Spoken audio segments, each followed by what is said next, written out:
Kalina's Corner. Today we are studying abroad. We will get a taste of Costa Rica and a splash of Italy. According to the Open Doors report produced from the U.S. Department of State, 2,073,996 American students studied abroad during the 2010-2011 academic school year. What better prepares one to become a global visionary than studying abroad? You will find out today on Kalina's Corner. I have 3 special guests on the show who will share their experiences on studying abroad. Stay tuned to Kalina's Corner. A little time, a little exercise, a little laugh, a little help. He might be in danger of not making it to high school this year if he flunks math. And we just can't have that. A little bit of your support can make a big difference for matches like these. Just ask this high school freshman. Start something today at bigbrothersbigsisters.org/startsomething. Thank you for coming back. Pura vida, pure life. I'm here with Miss Latrice Stevenson. Buonasera, mi chiamo Trice. And also Miss Kelly Carroll. Buenas tardes, me llamo Kelly Carroll. Now to the both of you, what prompted you to study abroad? I wanted to study abroad because at the time I had an aunt living 45 minutes away from Rome, and so I thought it would be an opportune time to travel abroad. Well, I left because I was ready for a change, ready for a new experience, something different, something outside of Claflin University, outside of South Carolina, outside of the United States, period. So I wanted to get away. What company did you all go through? I went through American Institute for Foreign Studies, AIFS, the Rome program. And I went through ISA, International Studies Abroad. So how did you hear about both of these programs? Was it on Claflin's campus? Yeah, Dr. Goff and Dr. Pace, they sent me a list of what programs students usually choose from. And so I just went through, I looked at the cost and everything, and AIFS seemed like the perfect one for me. For me, Dr. Ratliff came to our leadership class first semester junior year, and he brought the study abroad companies with him. And I looked at AIFS, but their deadline had closed. I really decided to go really late in the semester.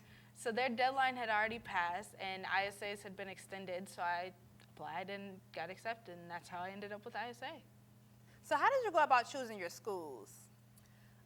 With AIFS, the Rome program, the Italy program has 2 sites. It's the Rome Student Center, and then it's the Florence Student Center, and they're all adjacent of the London headquarters campus. And so I just preferred to go to Rome, the Richmond University Study Center of Rome, because it was a metropolitan city, which is where I wanted to go, and Florence is small. But with the program, I got to go to both anyways, so it worked out. For me, our program, ISA had 3 different sites in Costa Rica. The first one was Universidad Latina in Heredia. The second one was Universidad Latina in San Jose, and the third one was, Veritas Universidad. I chose Latina San Jose because of the program that they offered. Each of the schools offered different programs, and so the program that was offered in San Jose was the closest to my major here. So I studied business, Latin culture, and the Spanish language in San Jose.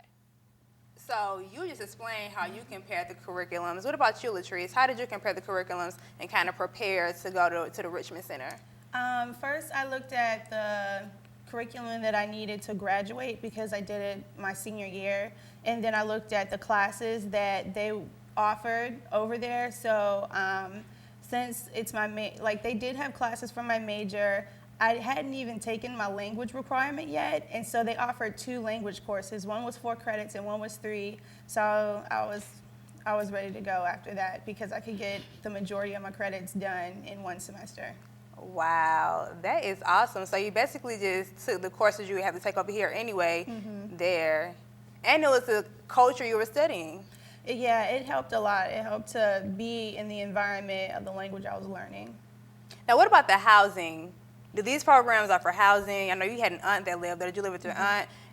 How did that work out? Well, Unfortunately, by the time I got there, she's in the Air Force, so by the time I got there, she was actually relocating to Las Vegas, and I didn't get a chance to see her. However, I had signed up for an apartment living, so I ended up living in a neighborhood called Prati, and it's about 15 minutes away from the Vatican. It's a really nice neighborhood, and so I lived there with 5 other girls in a really nice, old-fashioned, Italian, spacious apartment, and it was beautiful. Were they also foreign exchange students, or were they citizens? They were American. I lived with other American students, and then there was one Canadian in the program, but he didn't live with me. But it wasn't like co-ed apartments. Like, there were boys' apartments, girls' apartments, and then there were homestays, but I was in an apartment.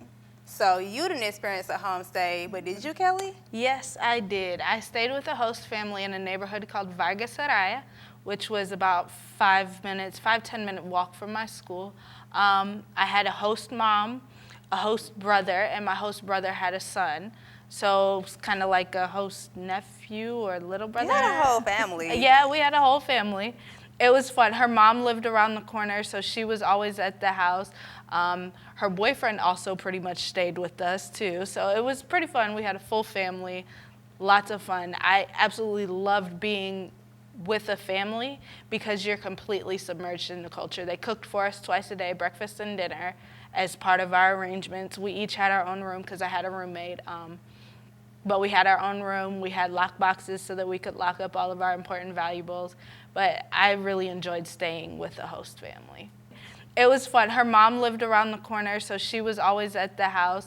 Her boyfriend also pretty much stayed with us, too. So it was pretty fun. We had a full family, lots of fun. I absolutely loved being with a family because you're completely submerged in the culture. They cooked for us twice a day, breakfast and dinner, as part of our arrangements. We each had our own room because I had a roommate. But we had our own room. We had lock boxes so that we could lock up all of our important valuables. But I really enjoyed staying with the host family. Now, you talked about being submerged into the culture. Was there any culture shock or any culture barriers that you witnessed while there? We had a 2-day stopover in London, and that's Whoa. where I first noticed the European culture difference. And it's really funny because it's not like the language or how people look at Americans. It's turning on and off the light and using the bathroom. It's entirely different.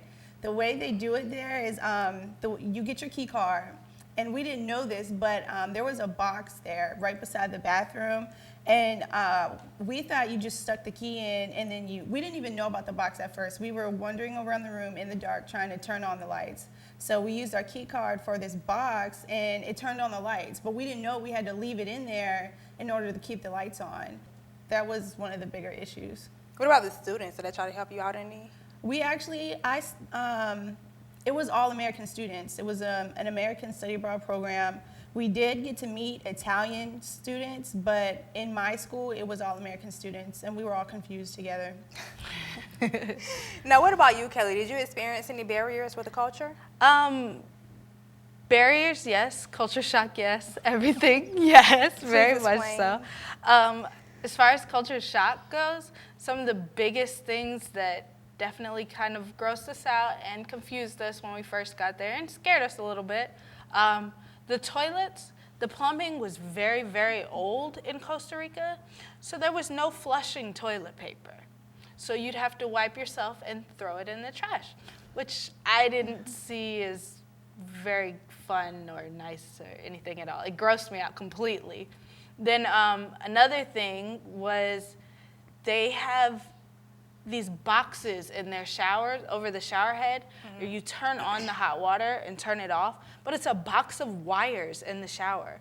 So we used to call them gringo killers, which is what they call Americans, gringos, because there's a box of wires. You know, as much as I know, we don't put wires in the water. That's the easiest way to get electrocuted. But so that was a culture shock. That was definitely something I had to get adjusted to.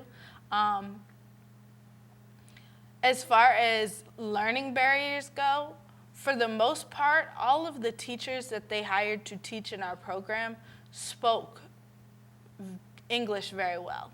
I took 4 different classes: marketing management, intercultural communications, negotiation processes in Latin America, and Spanish.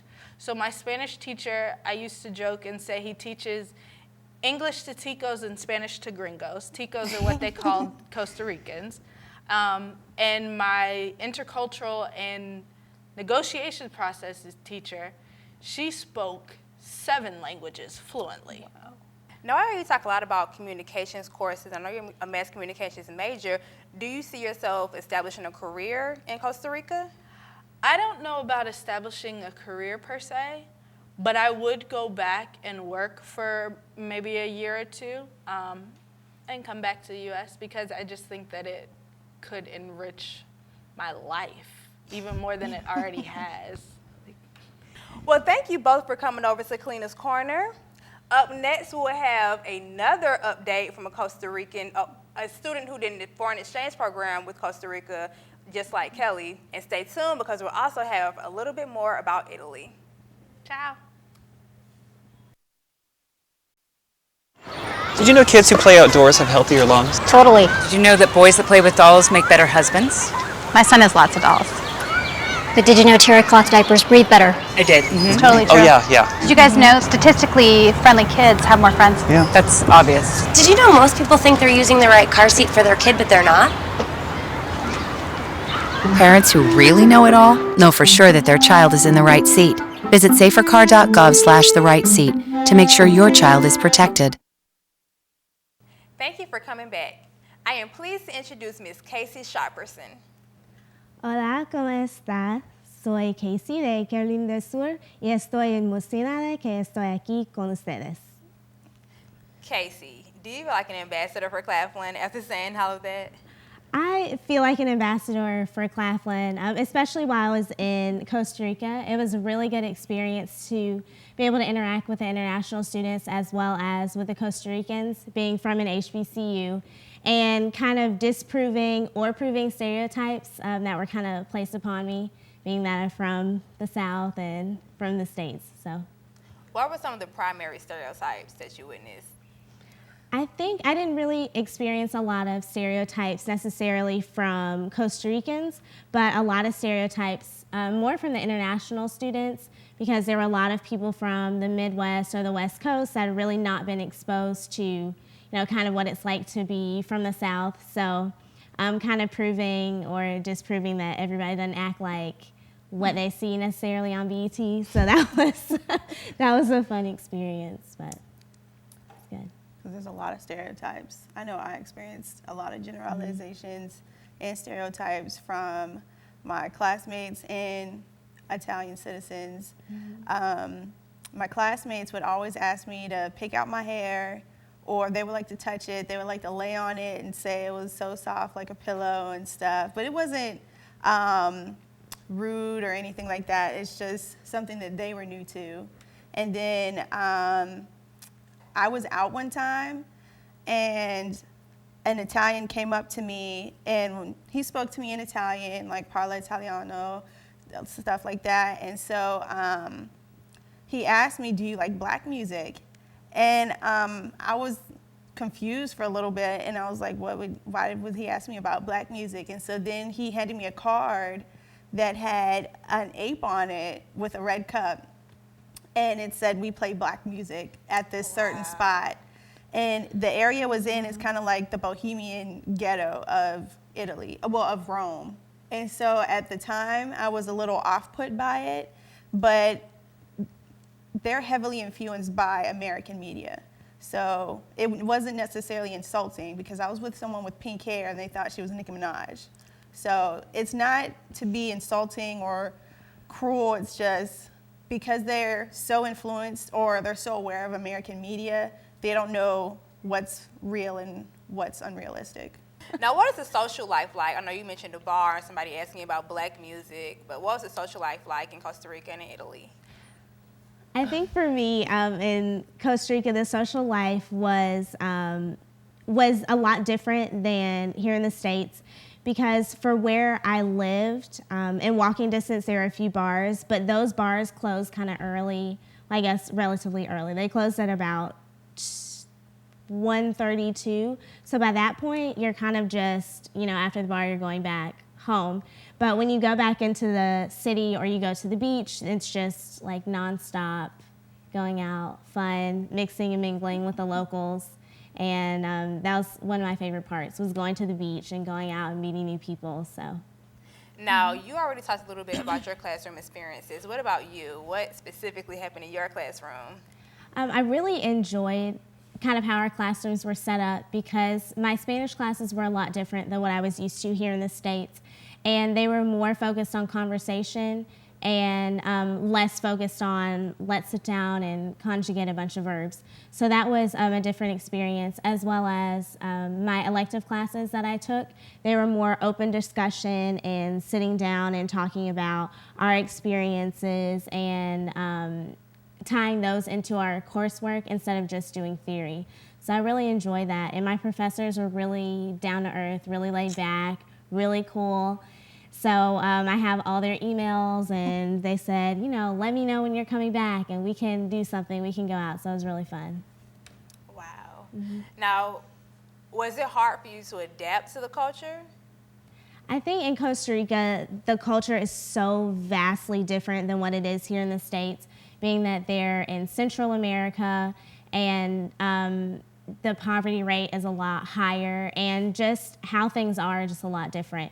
So adjusting from what's common in the States to what's common in Central America was a little bit difficult at times, a little bit challenging, and just getting used to the weather, because I went during the rainy season, so it would rain for hours in the middle of the day, and from other things to, I guess, customer service, because I'm really big on customer service. Like here in the States, if this isn't what I ordered, I'm going to send it back nicely, but I paid for it. So I kind of had that mentality of like, I should get what I ordered, what I paid for. In Costa Rica, it's kind of, you get what you get and you just suck it up. And they don't like takeout boxes. Because they don't care. So, Wow. so I was humbled a few times by that. So now I'm more go with the flow. So based off both of your experiences, could you see yourselves establishing a career, maybe in a lifestyle in Costa Rica and in Italy?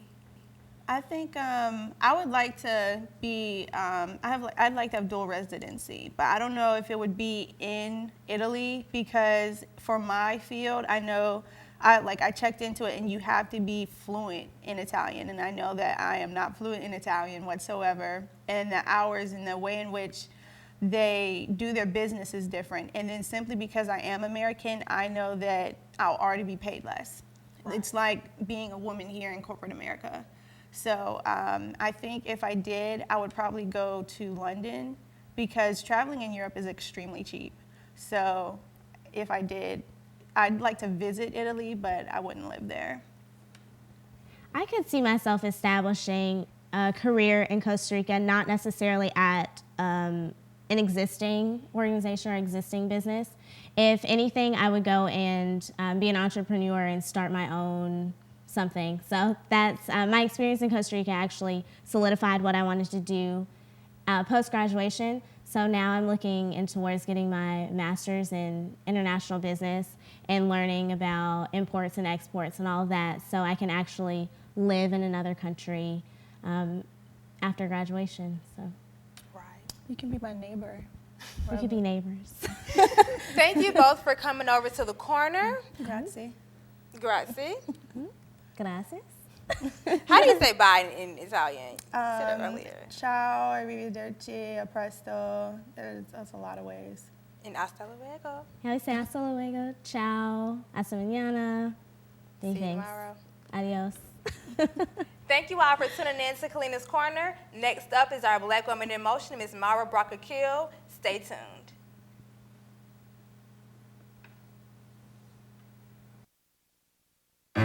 What does it take to start something? A little time. A little exercise. A little laugh. A little adventure. A little help. That's all it takes to make a big impact. As he always talks about, he had people in his life that really helped him out, and he wants to be that person in my life. Just like he is, I was like that at 14. I know exactly what it means to be a 14-year-old guy. I think that's why we have a good relationship. He's fun and cool and nice. You get to see like how personality develops. Our friendship is good. At Big Brothers Big Sisters, a little bit of your support can go a long way towards making matches like these happen. Start something today at bigbrothersbigsisters.org/startsomething. Hailing from Los Angeles, California, Ms. Mara Brock-Akil has given life to television networks such as Fox, BET, and UPN with her sitcoms that expose some of the experiences Black women encounter daily. Many of us know that she is the creator of Girlfriends and The Game, but I bet you did not know that she wrote for Moesha for 4 seasons and even produced an episode about safe sex and birth control. Along with creating the production company Happy Camper and producing ABC's Cougar Town, she and her husband Salim Akil are working on the Weinstein Company to increase production. She was nominated for Outstanding Writing in a comedy series for the NAACP Image Awards for Girlfriends in 2007 and won the BET Comedy Award for Outstanding Writing for a comedy series in 2005. Now that is a Black woman in motion. Thank you for tuning in to Kalina's Corner. I'll see you on the next block.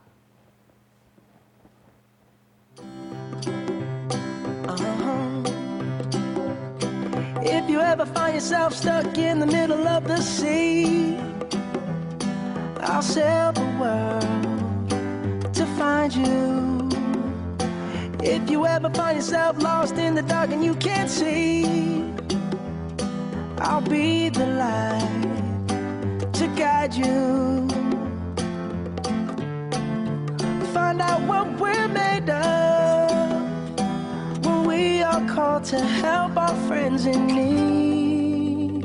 You can count on me like 1, 2, 3, I'll be there. And I know when I need it, I can count on you like 4, 3, 2, and you'll be there. 'Cause that's what friends are supposed to do, oh yeah.